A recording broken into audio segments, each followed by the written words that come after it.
Now to Springfield, Ohio, a town of just 58,000, now at the center of the migrant crisis with at least 15,000 Haitians arriving since 2020, now forcing the state to send state troopers in and set aside millions of dollars to deal with the crisis. Our next guest has lived in Springfield for more than 30 years and says it no longer feels like her home. Diana Daniels joins us now. So Diana, according to the reports, the schools have been overrun, the clinics have been overrun, and now a lot of jobs have been taken as well. What is life like there now? It's like living in a dystopian nightmare. You hope you wake up and it's 2019 again, and then you realize it's 2024, and it's the same thing over and over again, day after day. It's hard sometimes to get up in the morning and hear residents that I've known for years struggle. This is a paycheck to paycheck kind of town, working class, and the citizens that depend on our social services, like healthcare, a rocking horse, going down to the Social Security office for benefits, are waiting in line, and they're not getting the services they need.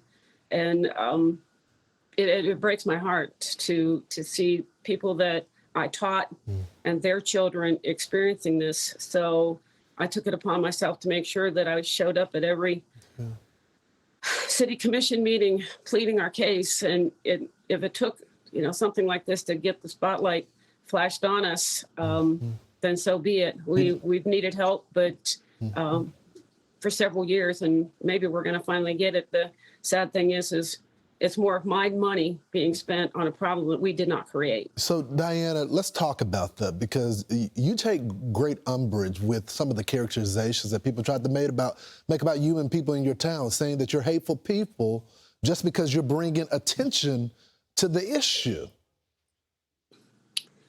And some of those comments are being made by people that I've known for many years, and that's probably the hardest thing to deal with. Because the city has always been a close-knit community. We have pockets of neighborhoods, and what's happening is a disruption of the smaller neighborhoods, and it has never been a race issue.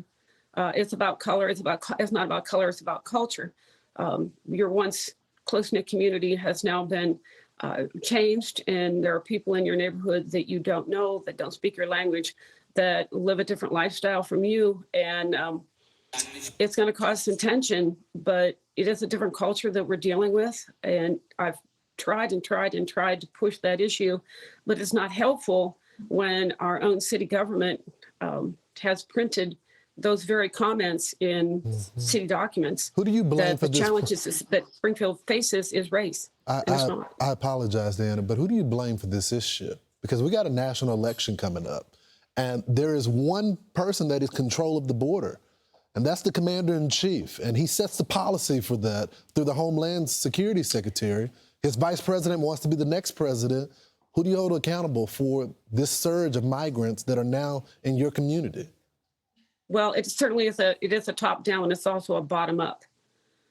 So how did Springfield get the target put on its back for this many Haitians? And don't forget, we also had a surge of Hispanics from 2014 on.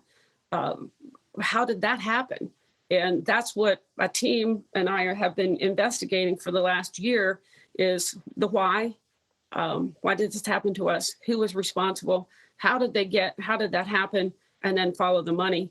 And it's very difficult with our limited resources to tease that out, but it is from the top down, but it's also from the bottom up. Yeah, it's such a valid point. Diana, I hope things gets better. We'll continue reporting on this story. Thank you so much. I'm Steve Ducey. I'm Brian Kilmeade. And I'm Ainsley Earhart. And click here to subscribe to the Fox News YouTube page to catch our hottest interviews and most compelling analysis.